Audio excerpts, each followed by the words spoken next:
This is the story of a man who remained trapped upside down inside a cave for 27 hours. The most experienced rescuers arrived to save him, but what happened next shocked everyone who heard it.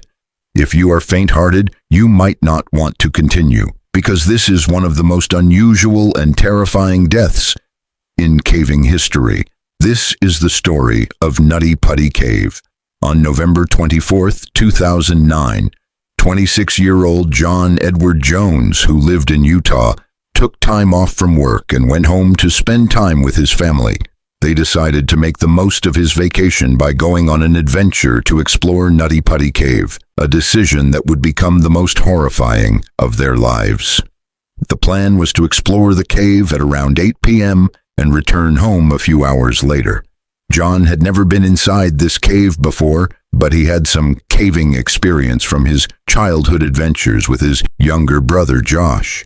Nutty Putty Cave had a section known as the Birth Canal, an extremely narrow and tight passage that even experienced cavers often got stuck in.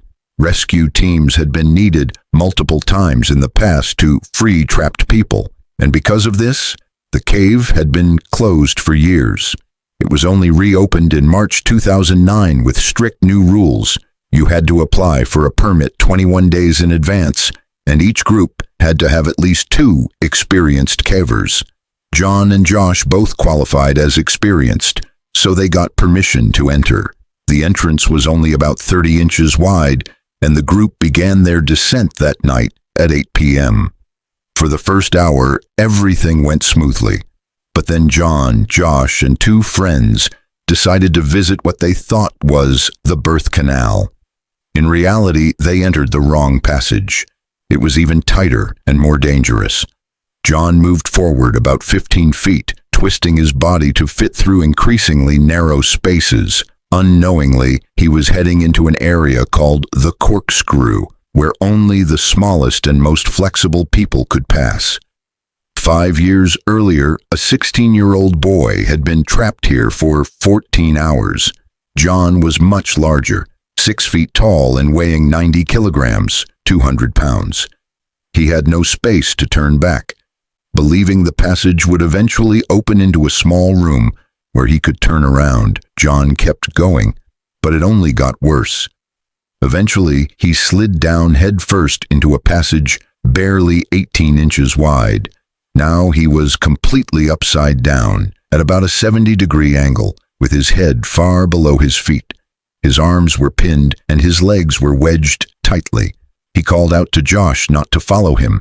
Josh tried to help by pulling on John's legs, but they kept slipping back.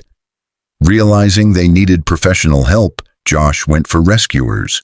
When the rescue team arrived, they knew John's position was extremely dangerous. Doctors warned that upside-down posture could cause organ failure within 8 hours.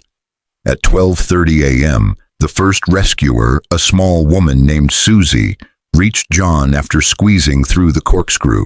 She tied ropes to his legs and tried to pull him out, but friction in the narrow tunnel made it impossible. The plan then shifted to building a pulley system, the same method used in a past rescue. This took hours as the tight tunnels made moving equipment incredibly slow. John had now been trapped for over 12 hours. His circulation was failing, his breathing was shallow, and the lack of oxygen was worsening.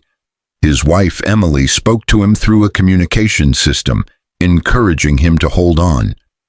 By the 18th hour, rescuers began pulling him with the pulley system. For a moment, it seemed to work. John was lifted high enough to make eye contact with a rescuer, but suddenly, disaster struck.